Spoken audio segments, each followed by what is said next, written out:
शब्द विचार। हमने पहली कक्षा में वर्ण विचार पूरा कर दिया है। आज की जो कक्षा है हमारे शब्द विचार है। जैसे कि बोलने से ही पता चल रहा है शब्द और विचार। शब्दों के बारे में पढ़ना है हमने कि शब्द क्या हुए। तो शब्द क्या कहलाते हैं? दो या दो से अधिक वर्णों का जो मेल होता है उससे शब्द बनते हैं।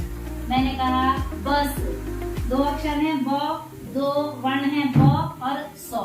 ठीक है, अब ब सौ से मिलकर के क्या बन गया? बस। बस क्या बन गया? एक शब्द बन गया है।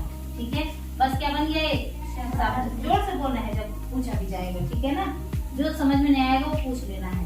बस एक शब्द बन गया, उससे हमें दिमाग में क्या बन गई? बस का चित्र आया। मैंने कहा लौकी, लौ और की दो अक्षर हैं, उनसे मिलकर के क्या शब्द बना? लौकी। लौकी क्या है? सब्जी है। और लौकी एक शब्द है, तो हमारे दिमाग में एकदम से आ गया कि लौकी क्या चीज है। तो शब्द की जो परिभाषा है वो क्या है? दो या दो से अधिक वर्णों के मेल से जो बनता है उसे हम शब्द कहते हैं। अब शब्दों के भेद हैं। शब्द कितने प्रकार के होते हैं? तो सबसे पहला जो शब्द है वो है अर्थ के आधार पे। अर्थ माने उसका क्या अर्थ निकल रहा है। तो अर्थ के आधार पे जो शब्द होते हैं, एक होते हैं हमारे सार्थक शब्द। सार्थक जैसे बोलने से सही अर्थ है जिसका, वो सार्थक शब्द है। और निरर्थक शब्द जिसका अर्थ ही नहीं है वो निरर्थक शब्द है। तो सार्थक शब्द कैसे हो गए? दो या दो से अधिक वर्णों के जो मेल से शब्द बनता है और उस शब्द का कुछ अर्थ निकलता है तो वो हमारा सार्थक शब्द कहलाता है। अब सार्थक शब्द का एक उदाहरण दो तो कोई सा भी सार्थक शब्दों के। हाँ, और भिंडी और आलू और ककड़ी और टमाटर और ठीक है मकड़ी। तो जो भी तुम शब्द बोल रहे हो उन शब्द का कुछ न कुछ अर्थ है ना, तो ये हमारे सार्थक शब्द हो गए। सार्थक शब्द सबको पता चल गए। अब होते हैं निरर्थक शब्द। क्या होते हैं? निरर्थक, जिनका कोई अर्थ ही नहीं है। दो या दो से अधिक वर्णों से बने वो शब्द जो लिखने में तो शब्द हैं लेकिन उनका कोई भी क्या नहीं है? अर्थ नहीं है। वो क्या हो गए? एक निरर्थक शब्द हो गए। जैसे निरर्थक शब्द मैंने कहा अमृत, चरमट, आटी, खाटी, कुछ भी जिनका कुछ अर्थ ही नहीं निकल रहा। तुम बोलो कुछ निरर्थक शब्द। लाकड़ा और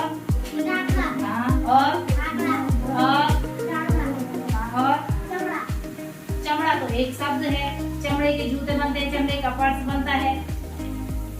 ऐसे शब्द हैं निरर्थक जिनका कोई अर्थ ही नहीं है। पटरना, ठीक है, और नकला, ठीक है। हाँ, तो निरर्थक शब्द माने जिनका कोई अर्थ ही नहीं है। तो पहला क्या था? अर्थ के आधार पे शब्द हो गए। अर्थ के आधार पे कितने प्रकार के होते हैं? कितने प्रकार के होते हैं अर्थ के आधार पे? दो प्रकार के, सार्थक और निरर्थक। अब देखो दूसरा है प्रयोग के आधार पर। है प्रयोग, हम बोलचाल की भाषा में प्रयोग करते हैं। प्रयोग के आधार पर, प्रयोग के आधार पर होते हैं विकारी शब्द, विकारी शब्द और अविकारी शब्द। विकारी कैसे? जिन शब्द हाँ विकार उत्पन्न हो जा रहा है जिनसे, वो शब्द हमारे विकारी हो गए। जैसे कि विकारी शब्दों का एग्जाम्पल क्या हो गया है? लड़के लड़कियां, ठीक है, स्त्रीलिंग, पुल्लिंग। इसकी भाषा क्या है? वो शब्द जो लिंग, वचन, काल, कारक के अनुसार मतलब उसके साथ वो विकृत हो जा रहे हैं, वो क्या हो गए? विकारी शब्द। जिनसे विकृति उत्पन्न हो जा रहे हैं विकारी शब्द कहलाते हैं। तो ऐसे ही जो विकार है वो शब्दों का है शब्दों का। मैंने कहा कि राम कल घर जाती है। हाँ, मतलब शब्द ही गलत हो गया है। इसमें क्या हो गया है? मैंने राम को लड़का बोल दिया लेकिन जाती है उसका क्या कर दिया है? हाँ, उसका भेद चेंज कर दिया है, उसको बदल दिया, तो हमारा विकारी शब्द हो गया। अब देखो अविकारी शब्द क्या हुए? जो शब्द विकार उत्पन्न नहीं करते हैं, काल के, वचन के, समय के अनुसार, वो हमारे अविकारी शब्द कहलाते हैं। अविकारी की परिभाषा क्या हो गई? जो शब्द लिंग, वचन, कारक, पुरुष और काल के कारण नहीं बदलते हैं वे हमारे अविकारी शब्द हो गए। जो जिनमें कोई विकार उत्पन्न नहीं हो रहा है, अविकारी। जैसे मैंने कहा किंतु मैं बाजार जा रही थी किंतु मैं नहीं गई। मेरे घर में मेहमान आने वाले थे क्योंकि मेरे घर में शादी थी। तो किंतु, परंतु, लेकिन, और, क्योंकि, जो ये शब्द है ना, ये लिंग के अनुसार, वचन के अनुसार, काल के अनुसार नहीं बदलते हैं। तो ये हमारे अभिकारी शब्द हो गए। 2 शब्द हो गए प्रयोग के आधार पर। अब तीसरा क्या है? तीसरा किसके आधार पर है? उत्पत्ति के आधार पर। अब देखो उत्पत्ति के आधार पर होते हैं 4 प्रकार के। तत्सम, तद्भव, देशज, विदेशज। अब देखो तत्सम क्या हो? तत्सम, जिनको बोलने से ही लग रहा है संस्कृत के जो शब्द होते हैं वो हमारे कौन से शब्द कहलाते हैं? तत्सम शब्द कहलाते हैं।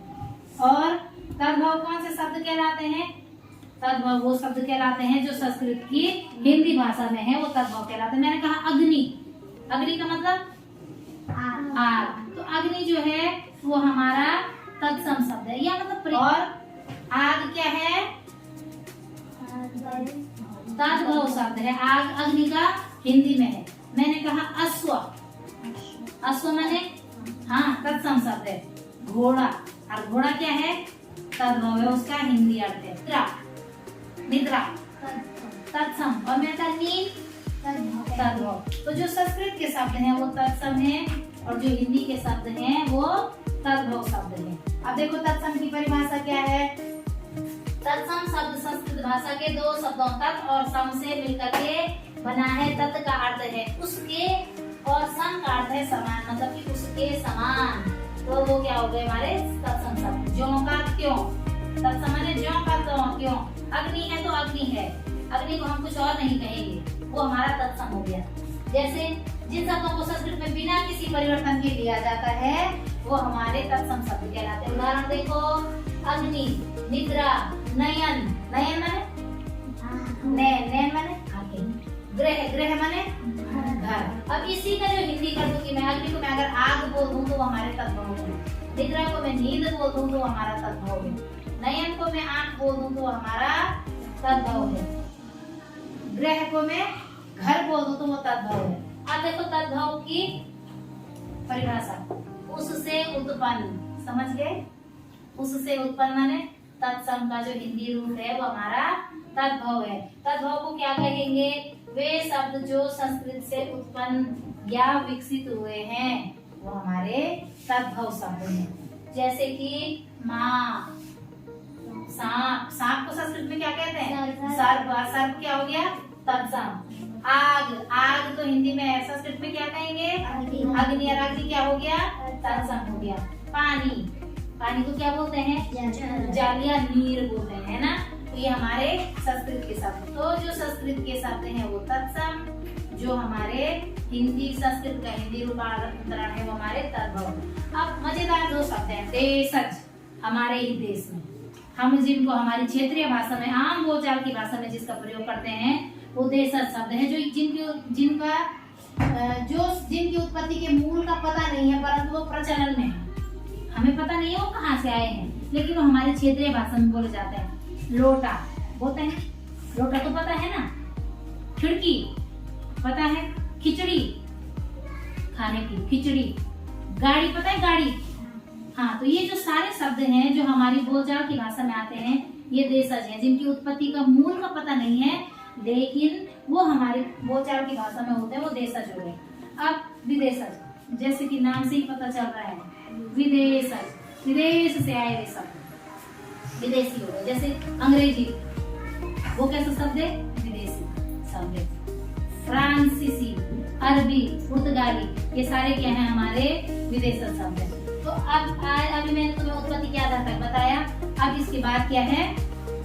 बनावट के आधार पर, ठीक है, लिखने के आधार पर कि आप बनावट कैसी है शब्दों की, उसके आधार पर होते हैं 3 प्रकार के। एक होता है हमारा रूढ़ शब्द, एक होता है हमारा यौगिक शब्द, और एक होता है योग रूढ़ शब्द। 3 प्रकार के। ये वो लास्ट वाला है बनावट के आधार पर। ये शब्द कैसे लिखे गए? तो बनावट के आधार पर होते हैं 3 प्रकार के। पहला होता है रूढ़ शब्द, दूसरा होता है यौगिक शब्द, और तीसरा होता है योग रूढ़ शब्द। अब देखो रूढ़ शब्द क्या होता है? जो अपने आप में तो एक विशेष अर्थ निकालता है, लेकिन जब हम उसको तोड़ते हैं तो उसके जो अलग अलग वर्ण है ना या अलग अलग जो अक्षर है उनसे कोई अर्थ नहीं निकलता है। जैसे एक एग्जाम्पल है पानी। जैसे हम पानी बोल रहे हैं हमें पता है कि पीने की चीज है ना, लेकिन जब मैं पानी को तोड़ती हूँ पा प्लस नी, तो न तो पा का अर्थ निकलेगा न तो नी का अर्थ निकलेगा। तो इन दोनों से जब कोई अर्थ नहीं निकलता है, लेकिन वो जो शब्द है वो अपने आप में विशेष अर्थ दिखाता है, तो वो क्या शब्द कहलाता है? हमारा क्या कहलाता है? पानी। तो विशेष अर्थ है तो हमारा रूढ़ शब्द कहलाता है, जो कि विशेष अर्थ अपने आप में दिखाता है, लेकिन उसको जब हम खंड करते हैं, तोड़ते हैं, तो उसका कोई भी अलग अलग अर्थ नहीं निकलता है। एक एग्जाम्पल आप लोग दो तो नदी। जैसे नो प्लस दी, नदी। जब हम क्या कर रहे हैं, नो को और दी को अलग अलग तोड़ रहे हैं तो उसका कोई अर्थ नहीं निकल रहा है, लेकिन जैसे ही हम उसको मिला करके बोल रहे हैं नदी, तो हमारे दिमाग में सीधे नदी आ रही है। ऐसे ही कुछ और एग्जाम्पल दो। ठीक है, जैसे कि काटा है, मतलब जब हम बोल रहे हैं तो काटा, काटना मतलब काट दिया किसी चीज से, है ना, या हमने सब्जी को काट दिया, तो उसका विशेष अर्थ निकल रहा है। लेकिन जब हम उसको अलग अलग तोड़ रहे हैं का और टा, तो इन दोनों शब्दों का कोई अर्थ, इन दोनों वर्ण अक्षरों का कोई अर्थ नहीं निकल रहा है। ये हमारे क्या शब्द कहलाते हैं? रूढ़ शब्द। क्या कहलाते हैं? रूढ़ शब्द। अब दूसरे नंबर पे होते हैं हमारे यौगिक। यौगिक शब्द। यौगिक शब्द कौन से शब्द होते हैं? दो सार्थक शब्दों के मेल को, जिनको तोड़ने पर दोनों अलग अलग अर्थ बता रहे हो, वो हमारे यौगिक शब्द होते हैं।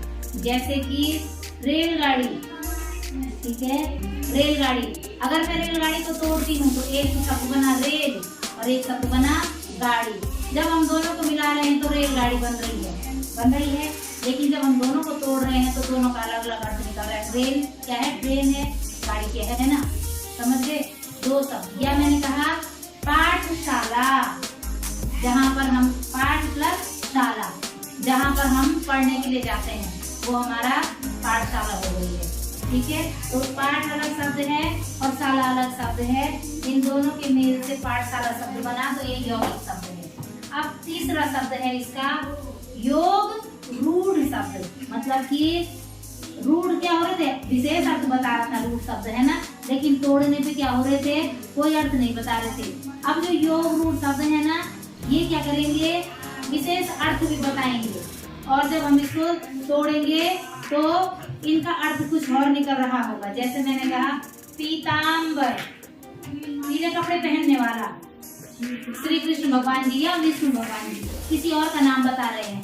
चतुर्भुज, चार भुजाएं हैं जिसकी, चार भुजाएं किनकी हैं?